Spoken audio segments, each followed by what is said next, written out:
Very good evening, friends.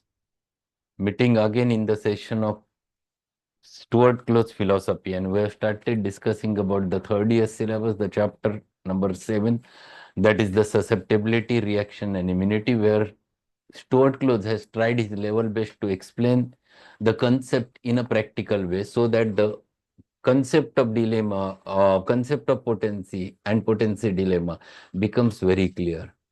Two lectures we have discussed regarding this, and according to him the definition which he has made is very correct.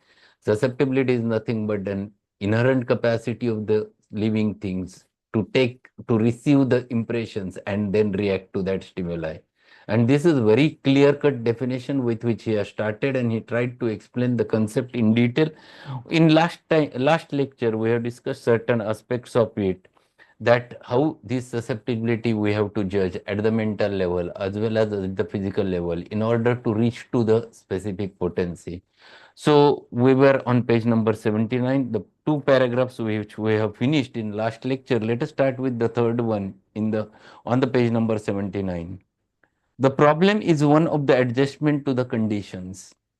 The point to be kept in mind is to recognize and conserve normal susceptibility in all our dealings with the sick and to do nothing to impair it. Every remedy or expedient proposed for the treatment of the sick should be submitted to this test. Does it respond to demand of the suffering organism as expressed by similar symptoms? Does it supply the organic needs? Does it satisfy the susceptibility without injury or impairment of the function? In short, does it cure? Unquestionably, many remedies, methods, processes more or less popular even today in this ultra scientific age do not and cannot conform to this standard. And now he turns that what is the role of susceptibility and why it is needed to be specifically considered, whether it is increased, whether it is normal, or whether it is diminished, or whether it is destroyed. That is also one point which he has highlighted over there. Because if the susceptibility is high, the aim of the treatment is not only just to remove the symptoms, at the same time, the patient's susceptibility to should reach to the normal. If it is too low, then it is our duty to give a right remedy in right potency so that it will arouse and come to the normal. Unless and until you bring it to normal, that means unless and until you satisfy the susceptibility, the patient will not be cured. So question is not just finding it out a right simillimum for the case, but at the same time, right potency to the case. If it is so, and if along with the symptomatology, along with the totality of the symptoms, the susceptibility gets satisfied, then patient is cured and there will be no recurrence in the case. So here he puts certain questions and those are very important. So when you have to deal with the patient, first important thing is to look for exact simillimum. That is the first need. And then question of just this simillimum, whatever you are providing, whether it satisfies the susceptibility. And if it is so, then it works beautifully. For example, I will tell you one simple example. If a patient comes during this specific weather, upper rainy weather or damp weather, with a typical fever blisters around the mouth, and he comes to you and doctor, see what has happened around my mouth, and he explains all those things and tells you it burns a lot, doctor, and he talks like this, and his tongue is typically red tip, and he is typically having eruptions, the fever blisters, or it is herpes simply. The remedy is very correct, as Dr. Kirtika mentioned, it is Rustox, but in what potency and what is the susceptibility? Unless and until you judge the susceptibility, you are not going to produce a result in that patient. If such a patient where you have prescribed 200, next day there will be a tremendous aggravation of the case. It should not be 200. When patient comes in this specific way, he is not in agony. He is coming to you talking normally, and he is explaining, see doctor, this is happening, and it is very specifically at the superficial level of the patient, at the mucous surfaces. Then definitely the susceptibility is not that much. Susceptibility is very low. That's why patient is not aggressive. Patient is not coming to you in a panic. So susceptibility is low. Eruptions are more on the surface. The potency is too less, too low. Either 3C or 6C is sufficient. If you go towards 30, it will aggravate the case. So Rushtox you have selected very correctly, but if you have selected wrong potency, that means your susceptibility which you have considered is wrong, then definitely your prescription will not do a good, but it will harm the patient, it will aggravate, or it will produce homeopathic aggravation. And that's what he wants to explain over there. Unless and until you satisfy susceptibility, it is not possible to reach to the cure. And that's why last sentence he says, in short, does it cure? And cure happens when these three things get satisfied. Then he says, many substances are used medically in such form, in such doses, by such methods, and upon such principles as to be distinctly depressive or destructive of normal reactivity. They are pushed upon or into suffering organism empirically without regard to nature's law. So far as their effect upon disease is concerned, they are in no wise curative, but only palliative and or suppressive, or and result the ultimate the ultimate result, if it not be a death, is to leave the patient in a worse state than he was before. Existing disease symptoms are transformed into the symptoms of artificial drug disease. The organism is overwhelmed by the more powerful enemy which invades its territory, takes violent possession, and set up its own kingdom. So, if patient of ringworm comes to you with a strong ringworm, extended ringworm, and patient, if you are an allopath, what do? Being an allopath, you start using local applications. You apply the antifungal along with steroids, with oral antifungal, and then patient is sometimes, if there is severe itching, they used to give the even the immunosuppressive drugs or steroids in such types of cases. Patient takes it for a week or 10 days, 15 days, and patient feels better. Temporarily he stops medicine, and again it recurs very strongly. Then patient goes again to the doctor. Again he prescribes something else in the similar manner, more stronger the dose. So he gives, instead of 5 milligram of steroids, he starts giving 10 milligram of steroid. And now patient feels better, but at the same time, he starts getting a very frequent micturition. And he goes to doctor, I'm getting 3 or 4 times urination at night. Doctor says, let's check your sugar. And he checks the sugar. And sugar is now high. It is blood sugar is elevated. He says, now you have diabetes. What has happened? The original disease is vanished or disturbed. It has transformed from less important organ to the more important organ, and patient now shows the diabetes. What has happened is nothing but artificial complex disease which is produced because of your medication. And such a thing, if it happens, it is always harmful for the patient, where you lowers the susceptibility or destroys the susceptibility of the human being. And if the susceptibility is destroyed in such a manner, then it leads towards destruction of the human being gradually. Not immediately a death, but you are hastening the process of death by destruction of the susceptibility. And this happens whenever you are using medicines like that. And then he says, such victories over diseases are hollow mockery from the standpoint of true therapy. So if such types of, you said that, yes, now your fungus is cured, but at what cost? At the cost of diabetes mellitus, at the cost of vascular necrosis of femoral head. So if It is going from less important organ to the more important organ. What is the use of such types of victories? He says this is not a victory. In fact, you are producing more danger or more harm to the human being. We do not have to seek for for for illustrative example. Professor James Ewing of Cornell University Medical College, in a lecture upon immunity 1909, called the problem of the endotoxins the stonewall of serum therapy. He said, so who the Professor James M. Ewing? He was the allopath.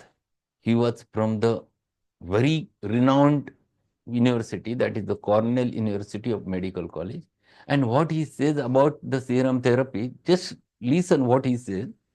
The effort to produce passive immunity against the various infections by means of serum may fail in spite of destruction of all the bacteria present in the body by the reason of the endotoxins thrown out in the process of bacteriolysis resulting from the serum injections.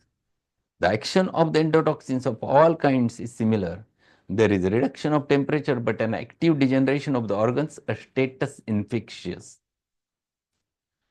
Thus, sterile death is produced, where culture from the organs and tissues shows that bacteria in question have all been destroyed, but the animal dies. Who is saying this?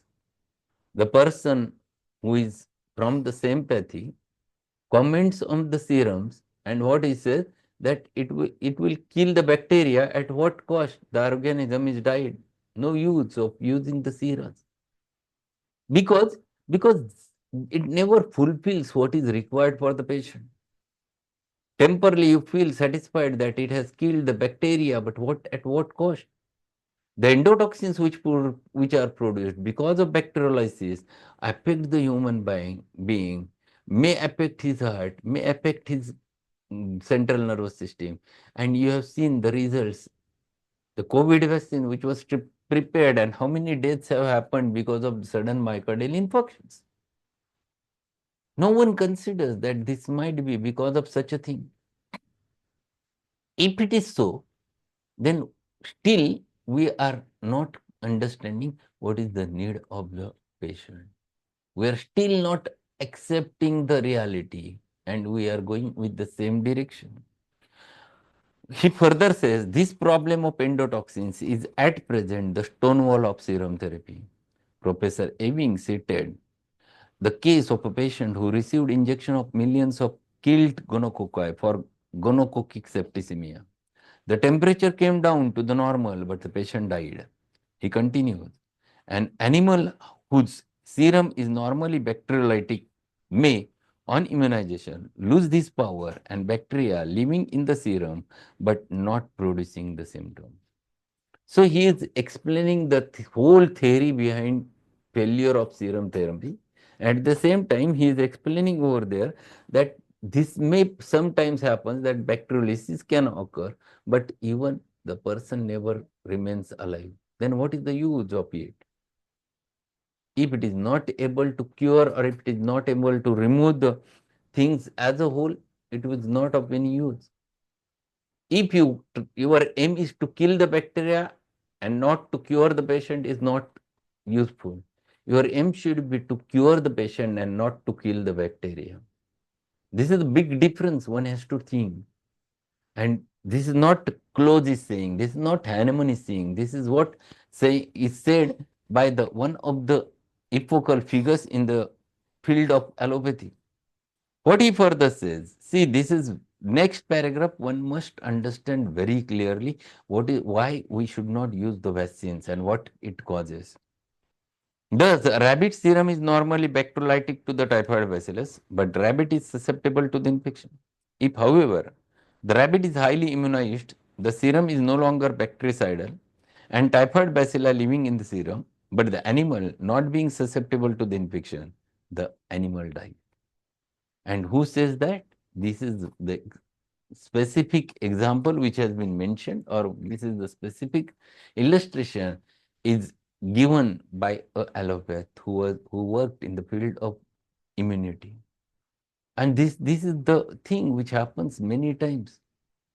There are many deaths happens after vaccination, but it has been done on a mass scale, and that's why no one looks towards those things.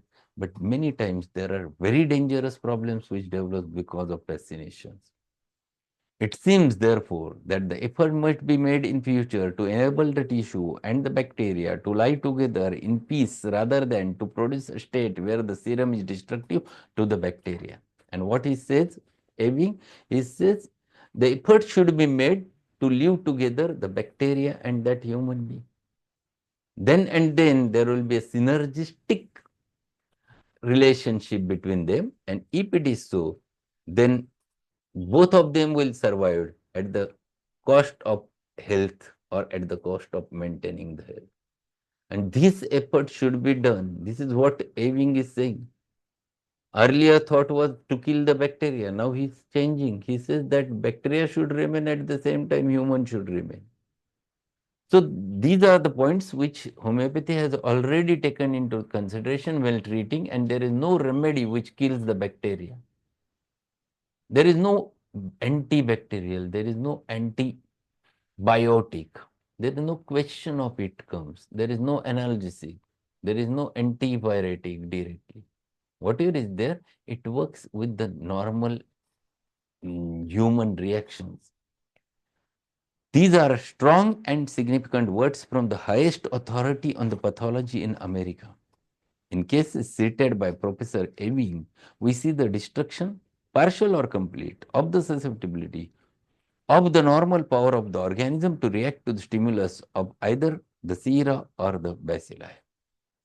In the case of total destruction of the susceptibility, death followed.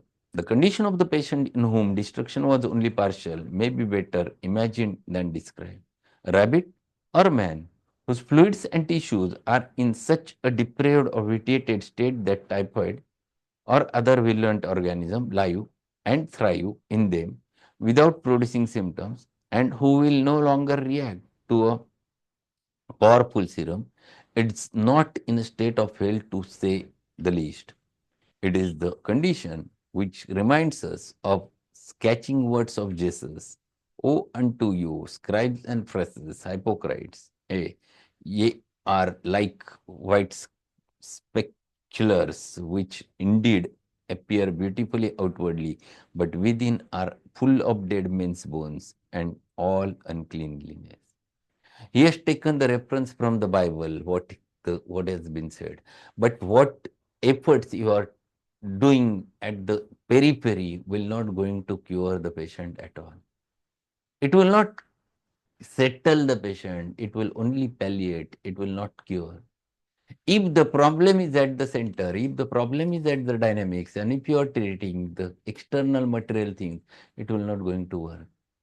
And this is what he says over there, that unless and until you treat the center by judging the totality at the same time susceptibility, giving a medicine internally, the patient will not be cured because the problem is at the center. How much you tried to remove the pathologies, the end products, with the help of your scalpel, with the help of your chemotoxic drug, with the help of radiation, will not going to help the patient. It will only palliate and further cause the further destruction of the human. So the susceptibility gets destroyed because of all those methods, and that's what he is explaining over there. The use of antiseptics in the treatment of disease or surgically in the field of operation is another means of impairing or destroying the normal susceptibility, and this is common. This is very common because every time you give the antibiotic, what happens?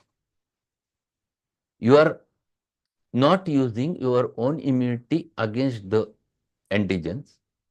What you are doing is nothing but you are borrowing the immunity in the form of antibiotics, and with the help of that antibiotics you tries to kill the bacteria. What happens to your own immunity? If you don't use it, what happens? The things which you never use ultimately ends itself. The same thing happens with your own immunity. it starts destructing, getting destroyed by itself because you are using the antibiotics. And era has developed, and because of which the people feels they have owned the diseases, but not, they are not have a win over them. But what they have temporary palliation with the help of that at the cost of production of many chronic diseases. And such things always creates the problem.